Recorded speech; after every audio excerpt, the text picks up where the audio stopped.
السلام عليكم ورحمة الله تعالى وبركاته. داوديال meel walba aad joogtaan kusoo dhawaada kanaalkeena Hikaaje. maanta waxaan qaadanaynaa 10 English.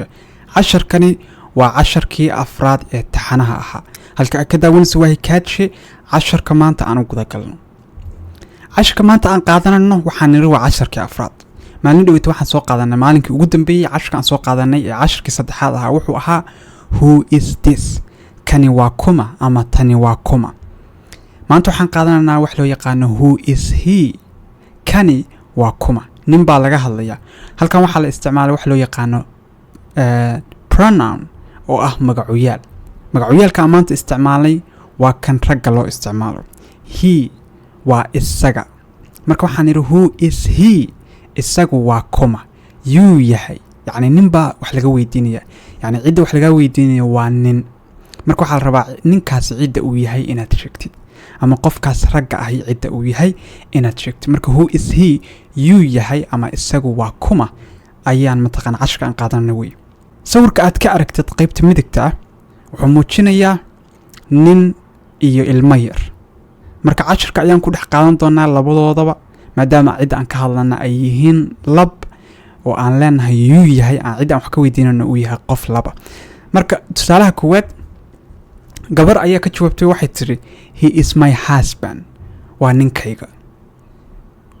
ogow jawaabta cidda bixinaysa waa muhiim. he is my husband. waa ninkayga. husband waxaa la yidhaahdaa ninka gabadha qaba. qofka dumarka ah ee marwada ah ninka qaba waxaa Englishka lagu yidhaahdaa husband. waxaan rabaa qaybta commentiga inaad ku soo qortid who is she adiga oo su'aal ka dhigaya kadibna uga jawaabaya iyadu waa xaaskayga.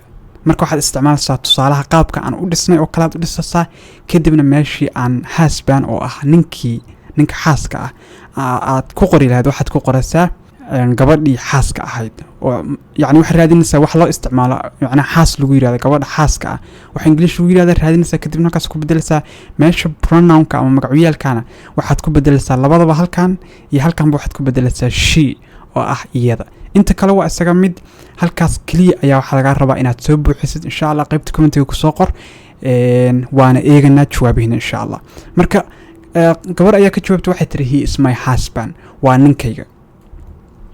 qof kale ayaa ka jawaabay waxa la su'aasha la weydiinay oga waxa way who is he?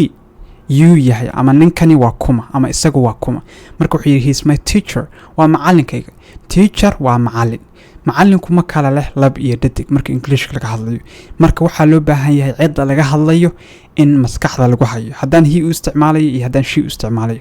marka maadaama aan ka hadlano nin teacherka noocan oo kale ama teacherkani waxa weeye waa mid lab weeye. marka waxa weeye who is he baa lagu weydiiyey markaas waxaa tiri he is my teacher. waa macallinkayga. haddana who is he baa lagu weydiiyey markaas tiri he is my nephew. nephew maxaa laga wadaa? ilmaha wiilka ah ee gabadha walaasha ah ama wiilka walaalka ah oo dhalo waxaa loo yaqaanaa Englishka nephew. gabadha walaalka ama walaasha ay dhasho magac kale English lagu yiraahdaa.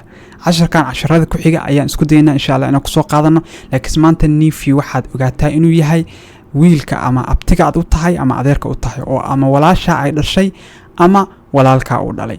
marka waxa la yiri who is he? yuu yahay isagu ama isagu waa kuma. markaas tiri he is my nephew. waa wiilkan abtiga u ahay ama adeerka u ahay. markaas ilmahaas xiriirka uu kula leeyahay ay ku xiran tahay haddaad dhihi lahayd wiilkan waa wiil abti u ahay ama adeer u ahay. marka maanta waxaan u qaadanaynaa inaan adeer u tahay. marka waxaan leenahay he is my nephew. waa wiil aan adeer u ahay ama waa wiilkii aan adeerka u ahay ee walaalkay dhalay. haddana who is he baa lagu weydiiyey yuu yahay. macnaha mar walba su'aalahan aan ka jawaabano macnaha a b c d mid walba jawaab waxay u noqon kartaa who is he. macnaha waa qaab looga jawaabi karo. marka waxa lagu yiri who is he? yuu yahay isagu. markaas tiri he is my uncle.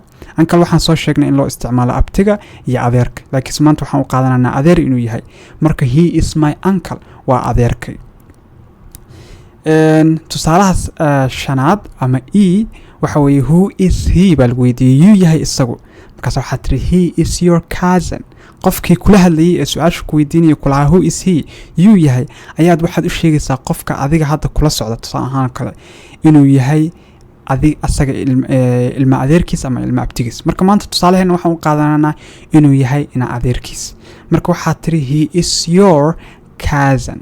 your waxaa loo isticmaalaa waa adiga, waa your cousin, waa ina adeerkaa weeye. adiga hadlaya hadda tusaale kale, adiga hadda i dhegeysanaya oo kale haddaan ku dhahay he is your cousin, waa ina adeerkaa. waxaad i weydiisay anoo kale, qof ila socda ayaa i weydiisay, markaas waxaad tiri who is he, ninkan yaa weeye, ama qofkan ninkan yaa weeye, ama qofkan lab yaa weeye ayaa i weydiisay, markaas waxaan ku yiri he is your cousin, waa ina adeerka.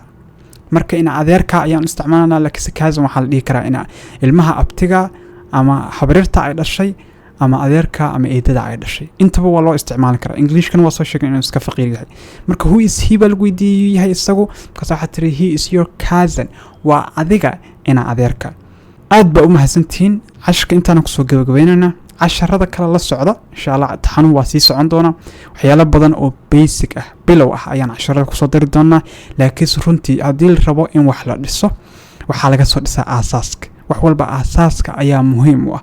casharadan aan hadda maanta kuu soo gudbinayo waxaa laga yaabaa inay kula noqdaan waxyaalo iska fudud, laakiinse Englishka marka la joogo ama markii waxbarashada guud ahaanba la joogo, waxyaalaha aasaaska ah ama wax walba oo laga hadlayo dunida, aasasku waa waxyaalaha ugu qiimaha badan ee la rabo waqtiga ugu badan iyo tamarta ugu badan in lagu bixiyo. sidaa daraaddeed casharadan isku day inaad si fiican u fahantid, weligaana aad xasuusnaatid. marka intaas aan kusoo gabagabeynayna. wassalaamu calaykum waraxmatullaahi tacaala wabarakaatuh.